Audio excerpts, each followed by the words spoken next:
Good evening to you, Mike. So we've had, at the start of the lockdown, 27th of March, 1,000 infections. Now we're on over 24,000. Yeah, a massive spike, Sally, and a lot of people will be out there thinking, as you mentioned, was the lockdown really necessary? But let's take a look at some of the numbers and we'll explore why, in principle, the lockdown was absolutely necessary to spare lives and, of course, help our country get out of this crisis. So, Sally, what this is really the number of cases, new cases per day since the lockdown began. So, of course, we had level 5 from the 27th of March to the 16th of April. That was the first 3 weeks of level 5. And just putting it in perspective, Sally, we did the maths, averaging about 72 new cases per day during the first 3 weeks of that lockdown. We had an extra 2 weeks after that, Sally. Remember, it was extended.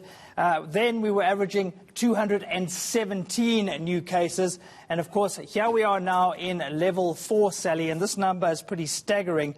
As of the 26th of May, we are averaging 712 new cases per day. So that just gives you a sense of how quickly this virus has spread. The experts saying, Sally, that it would have been far, far worse if these lockdowns weren't implemented in the first place. And if you see the curve of this particular graph, Sally, you'll get a sense of why this really has worked when we compare it to the United States. And Donald Trump's administration, of course, taking a lot of flack at the moment, and that's because of the state of this graph. This is the curve, Sally, from the 5th of March to the 4th of April, and the US spiking from less than 100 cases to 35,000 cases in the space of a single month. And the purpose of lockdown, Sally, is really to flatten that curve so you don't put pressure on the local health systems, on your hospitals,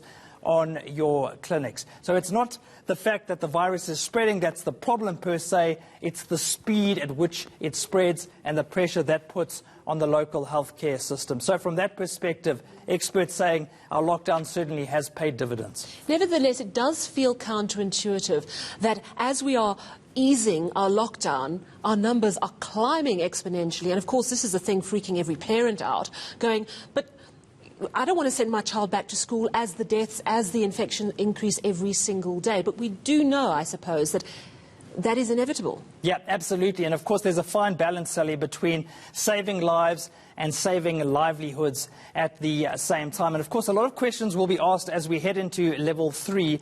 Will we face a spike in the infection? So we're going to look at level 5, first of all, Sally, and explore the transition from level 5 to level 4 and what that can teach us about the next phase. So as I mentioned, Sally, under level 5, we were hovering between about 100 and 200 new cases per day. Then we saw a bit of a spike right the way up to 700 new cases per day towards the end of that.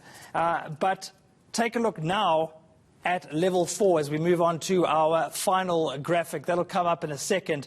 And you'll get a sense, Sally, that yes, indeed, there tends to be a spike when the restrictions are loosened. In fact, just 2 days ago, we hit the peak of 1,200 new cases in a single day. So it would seem when you do move from one level to the next, there tends to be a spike, a surge in the number of cases. But as the President said on Sunday, Sally, when you move down a level, you have to do the work as a citizen. When we were on level 5 or level 4, the restrictions did the work for us.